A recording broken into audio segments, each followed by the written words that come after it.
So how are you familiar with what life is like under socialist fascism?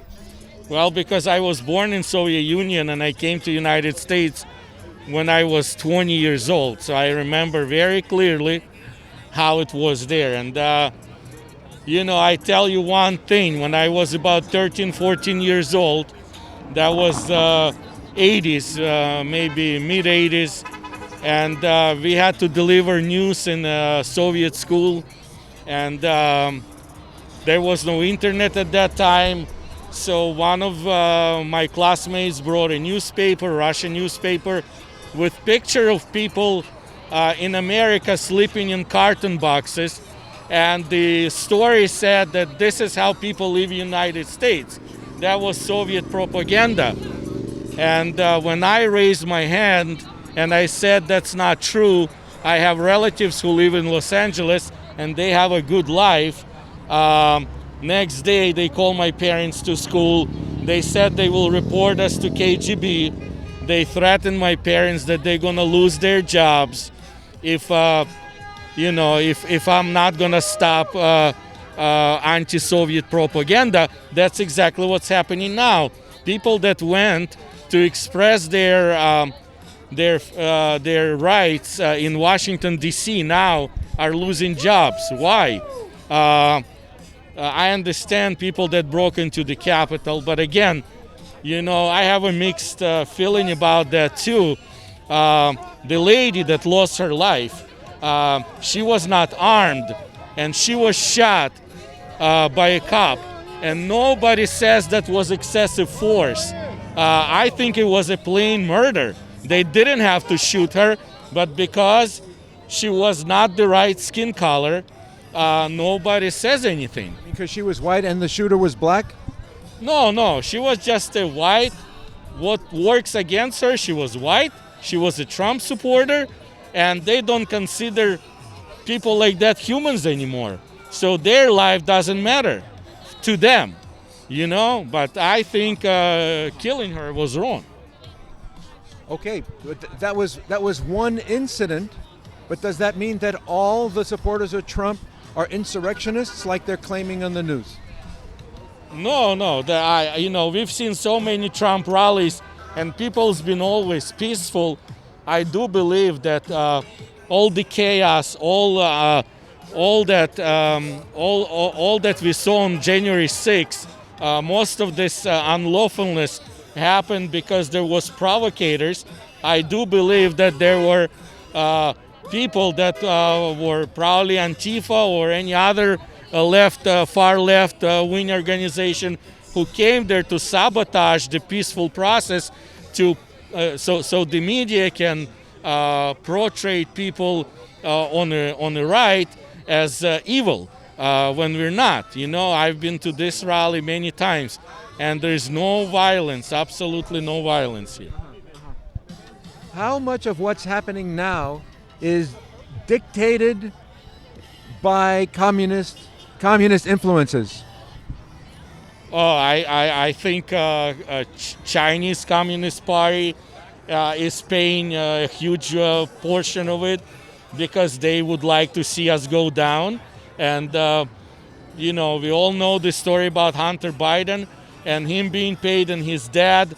And I guarantee you now, once Biden is a president, that story will go away. You will not hear a thing about Hunter Biden.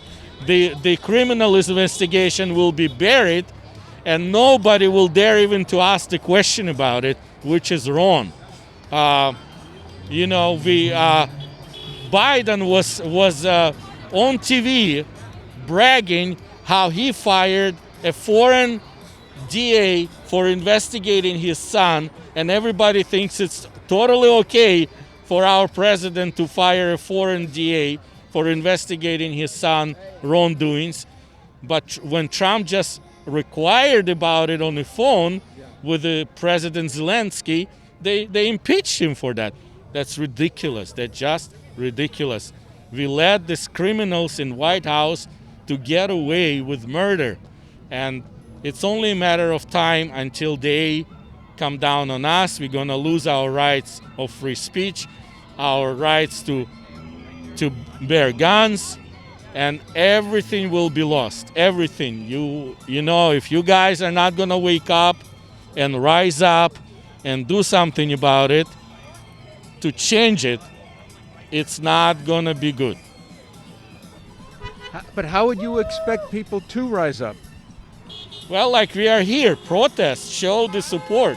You know, I'm against violence, but we need to show up and show that our lives matters, our votes matters. But the notion of totalitarian control, this is something that is intimidating people. Ought people be intimidated and quiet themselves now? Well, if we go quietly into the darkness, that's just what it's gonna be. They'll take our rights, they take our guns, like other countries where people cannot rise up at all. You know, what's next? What are we waiting for until the trains will roll in and start taking people like us, Trump supporters, to concentration camp? Are you guys waiting for that? I met with my friends earlier today, and they all Trump supporters. I asked them to come and join us here, but they feel like everything is lost. So they didn't come in, and I think that's a very wrong attitude. When people give up, more power goes to the other side, and they feel that they won, and they feel they can cheat, and they feel that they can take everything away from us because we are too afraid to stand up, because we're afraid to lose our job, rights to use internet, fly on a plane, you know. But when you have no rights, then no jobs, because they're all gonna go back to China, then what are you gonna do then? Ask yourself that question. Yeah, what would you say to people who oppose this movement as insurrectionists or traitors? The Trump movement? Yeah, people that exactly that can. Yeah. Well, you know, that's just the tactics that that left is using. That's exactly what Nazis used when they described Jews as evil. That they eat Christian babies and portray them on posters as monsters. That's a very old trick, you know, to demonize someone. And them telling us that we're wrong doesn't mean we're wrong. Of course, that's what expected. That's what they are going to do. Yeah, but the idea that this would come from the media, what does that say about the integrity of the media? Well, media is already lost because they all depend on for their paycheck on their superiors, and there's no free media anymore. We all know that even Fox News and News One, they all been backing down, and you know, because they see what's coming. They're afraid. Everybody wants to bring their paycheck home, and nobody wants to lose their house. And you know, we think we're not slaves in this country, but we are. We are slaves to our paycheck, to our mortgage, to our insurance payments. But if you don't work for the government, then how can your employment be jeopardized? Well, very easily, because you see, we know that CNN just pressured many cable companies to get rid of Fox News. Basically, they're asking to get rid of their competition based on they just don't agree with them. They, you know, so next thing, they're gonna pressure every corporation, every small business, not to hire Trump supporters. And you know, as we've heard, people lost jobs because other employees complain that they don't feel comfortable working next to a Trump supporter. So, but I'm sorry, our rights do not end when liberals' feelings begin. You know, their feelings should have no effect on our rights. But if the media is portraying folks like you as immoral, as prejudicial, as they're called the the Trump supporters as racist. I'm saying if people are being taught this, then Well, of course, when media repeats something a million times and people who are not wise enough to look for their own sources for the truth, they will believe it eventually. But think about it, you know, what gives the media right to call us evil or racist? We've seen, in Hollywood actors, we've seen they're the last ones who should open their mouth.